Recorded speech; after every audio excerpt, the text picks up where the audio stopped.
저기요, 혹시 차 있어요? 차? 차? 아니, 그 차 말고. 차.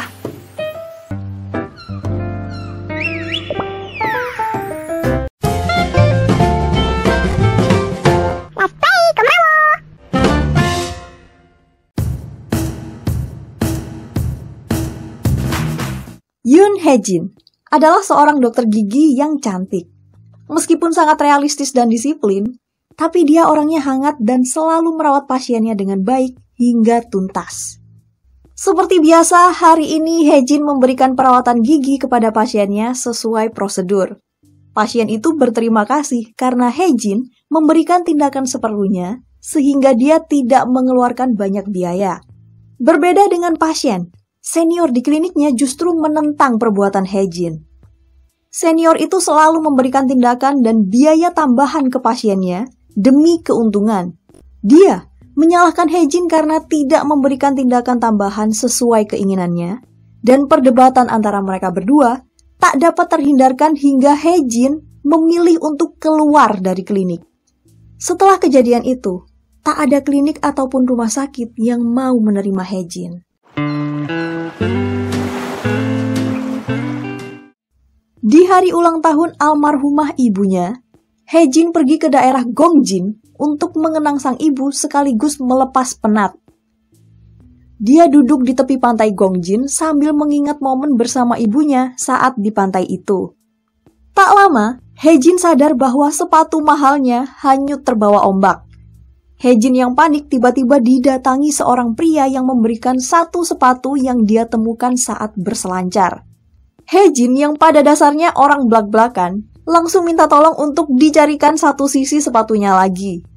Sayangnya pria itu menolak dan memberikan sandal restoran untuk dipakai Hae-jin. Hilangnya sepatu mahal kesayangan Hae-jin adalah awal dari kesialan Hae-jin di hari itu. Selama berada di Gongjin, satu persatu masalah datang dan membuat Hae-jin frustasi. Dia dituduh penipu, kehabisan uang, ATM dan internet nggak bisa, dipaksa kerja membersihkan cumi-cumi, ban mobil bocor sampai tidur di sauna. Lucunya, setiap mendapat masalah, Hae-jin selalu bertemu dengan pria yang sebelumnya dia temui di pantai. Hae-jin pun dibuat heran. Dia siapa sih? Kok ada di mana-mana? Keesokan harinya, di perjalanan pulang ke Seoul, Hae-jin ditelepon seniornya dan berkata bahwa Hae-jin tidak akan bisa kerja lagi. Kemudian si senior kasih penawaran. Dia akan menerima Hae-jin di klinik lagi, tapi harus berlutut dan memohon di hadapannya. 무릎? 내가 미쳤냐? 당신 같은 돌팔이 밑으로 다시 들어가게? 뭐 내가 페이닥터 아니면 뭐 의사 못할까봐? 나 개원할 거야. 그깟 병원 내가 차릴 거야.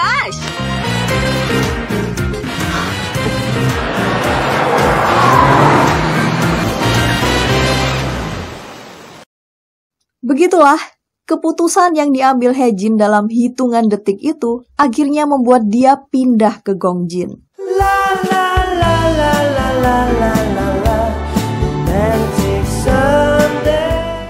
Hae-jin yang sudah mantap untuk membuka klinik dan pindah ke Gongjin akhirnya kembali bertemu si pria pantai.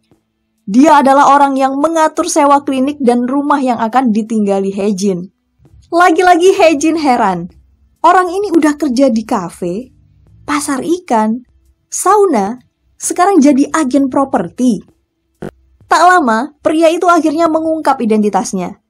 Dia adalah Hong Du-sik yang biasa dipanggil Hong Banjang atau Kepala Hong. Dia adalah pria baik, tampan, dan berwawasan luas. Hong Banjang tidak memiliki pekerjaan tetap, tapi sangat sibuk dibandingkan warga lainnya. Jika masyarakat Gongjin membutuhkan sesuatu, Hong Banjang adalah orang pertama yang muncul dan memberikan bantuan. 고배, 미장, 타일, 온수 온도랩, 세관? 홍 반장.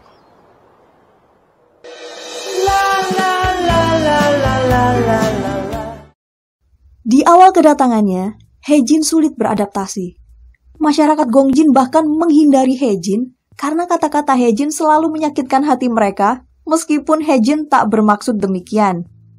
Di berbagai situasi seperti itu, Hong Banjang sebisa mungkin menasehati Hejin untuk lebih peka dan tidak menyinggung perasaan orang lain.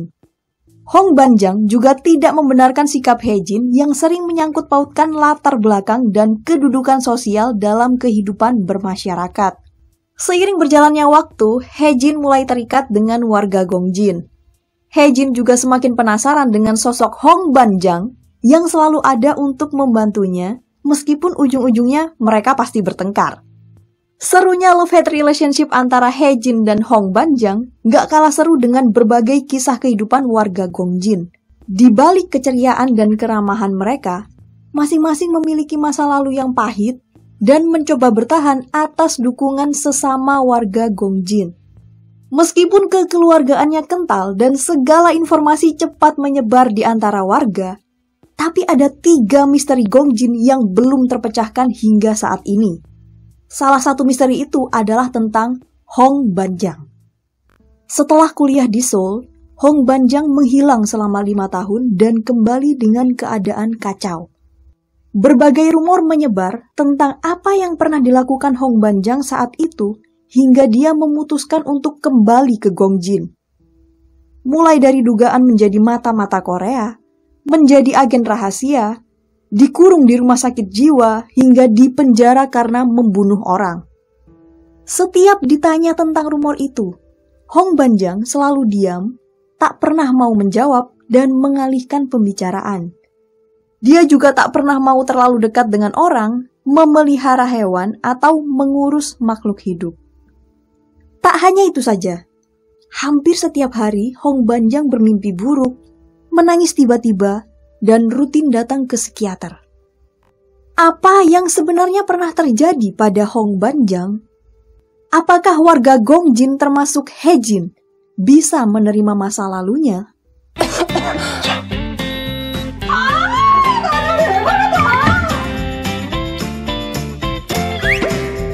奇妙なガッチ Hongcha adalah salah satu drama terbaik tahun 2021. Gak salah kalau drama ini selalu menempati peringkat atas sebagai drama yang paling banyak dibicarakan. Aku ngerasa bodoh banget karena nggak antisipasi Hongcha. Awalnya aku excited karena pemeran utamanya, Dimple Couple. Kemudian setelah selesai nonton drama ini, aku baru cek dan ternyata sutradaranya adalah orang yang sama dengan sutradara drama Hi Bye Mama dan Tomorrow With You. Makanya kok halus banget bikin penonton itu mood swing. Abis ketawa nontonin keseharian Hong Banjang, kemudian aku dibuat penasaran sama masalah-masalah warga Gongjin. Kemudian greget dan gemes ngeliatin Dimple Couple bucin. Terus mendekati ending, aku dibuat nangis yang bener-bener sampai pusing serius. Hongcha adalah drama healing yang menyegarkan, apalagi pemandangan laut, tepi pantai, suasana pedesaannya, manjain mata banget. Drama ini kurang lebih setipe dengan When the Camellia Blooms. Menonjolkan satu latar tempat tertentu, menggambarkan kehidupan bermasyarakat di tempat itu, konflik pribadi yang menjadi rahasia umum, karakter-karakter yang berkesan, dan aku rasa Hongcha juga memberi contoh bagaimana hubungan yang sehat. Kalau boleh bahas sedikit lebih dalam ke hubungan Hejin dan Hong Banjang, ada 2 poin penting yang tergambar jelas. Dari sisi Hejin, kita bisa lihat kalau partner hubungan bisa membantu memperluas pola pikir dan mendewasakan sikap. Sejak awal, penonton tahu kalau Hejin dan Hong Banjang beda pandangan.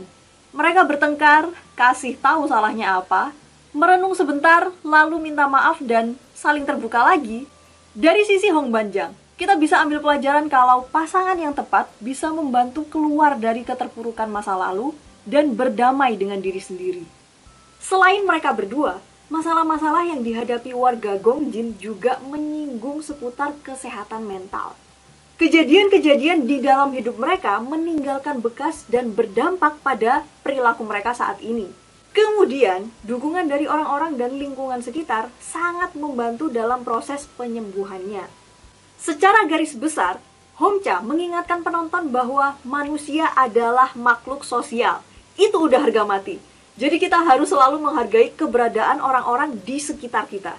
Mumpung masih bahas soal cerita, Aku juga mau share kalau di pertengahan drama ini aku sempat bosen nontonnya karena aku tuh bertanya-tanya, goalnya drama ini tuh apa sih?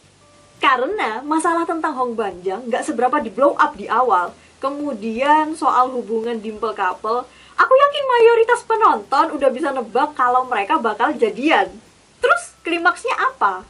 Nah, mulai episode 13 kelihatan tuh bawang-bawang tersembunyi yang bikin hometown Cha-Cha-Cha berubah jadi hometown set.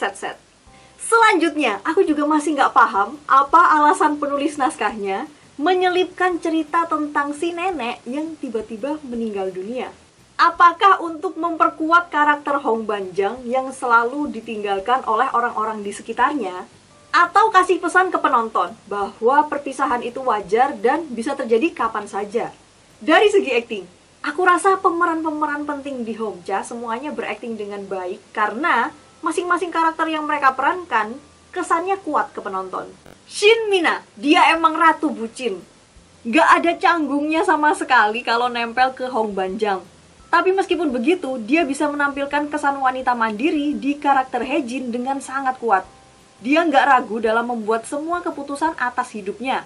Mulai dari membuka klinik sendiri sampai nembak bahkan ngelamar Hong Banjang. Kim Sono, hanya dengan lihat satu episode aja, teman-teman bisa lihat kalau skill aktingnya memang di atas rata-rata. Selain chemistry-nya sama Shin Mina udah kuat dari awal, dia dengan santainya bisa akting jadi barista, penjaga toko, jualan di sauna, jadi tukang lelang, montir, dan agen properti. Lebih jauh lagi, dia juga jadi pekerja kantoran, lalu ketika menuju ending, dia gemeteran dan nangis-nangis. Itu sangat aku apresiasi, penghayatannya nusuk banget. 5 orang ini juga harus di-notice actingnya. Lee Bong Ryon, dia pintar nampilin aura misterius, aku juga dapat ilmu parenting dari karakternya. Cha Chong Hwa, ratu gosip ini berisiknya bukan main. Jo Han Chol, paling bisa kalau akting jadi orang insecure yang suka galau dan ngomongnya gelagapan. Kim Ju-yeon, klimaks aktingnya saat adegan nangis sekaligus marah-marah ketika tali sepatunya copot. Yoon Sok-hyun, aku kaget sih pas tahu kalau ini drama debutnya dia. Peran dan aktingnya melebihi ekspektasi seorang rookie actor. Satu lagi aktor yang sangat-sangat aku apresiasi yaitu Kim Eun-yu. Ketika aku hanyut dengan karakternya yang pintar dan pendiam, tiba-tiba dia nangis sambil keluarin unek-unek tentang perceraian orang tuanya. Gila, mataku dibuat banjir banget sih sama bocah ini. Salut! 생일날 말고 쌍보는 날도 말고도 엄마 아빠랑 같이 밥 먹고 싶었어. 살고 싶었어.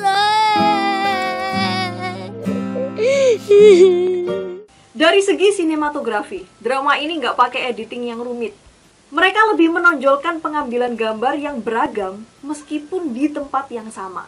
Kemudian, drama ini menghidupkan suasana hangat tapi juga menyegarkan dari color grading yang fresh dan background yang easy listening. Rating drama ini fluktuatif mulai dari 6 hingga 12%. Rating terendah ada di episode kedua dengan 6,66%, dan rating tertinggi ada di episode terakhir dengan 12,665%. Rating ini lebih tinggi bila dibandingkan dengan penayangan drama sebelumnya, yaitu The Devil Judge, yang memperoleh rating tertinggi sebesar 7,96%. Buat teman-teman yang masih ragu nonton Hongcha karena skandal Kim Sono yang terjadi baru-baru ini, it's okay, emang kalau lihat mukanya pasti bakalan keinget skandalnya. Tapi kalau teman-teman nonton drama karena suka aktornya, kepo sama jalan ceritanya, butuh refreshing, butuh hiburan, serius, skandal itu nggak banyak berpengaruh. Tonton aja, nggak usah baper sama kehidupan pribadinya. Itu masalahnya dan biarkan dia yang menyelesaikan. Justru ketika selesai tamatin drama ini, udah tahu apa yang dialami Hong Banjang, kamu bakalan lebih respect, bahkan khawatir. Apakah Kim Sono saat ini baik-baik saja? Oke, kurang lebih itu review singkat untuk Hometown Cha-Cha-Cha. Terima kasih udah nonton videonya sampai akhir dan kita ketemu lagi di video selanjutnya.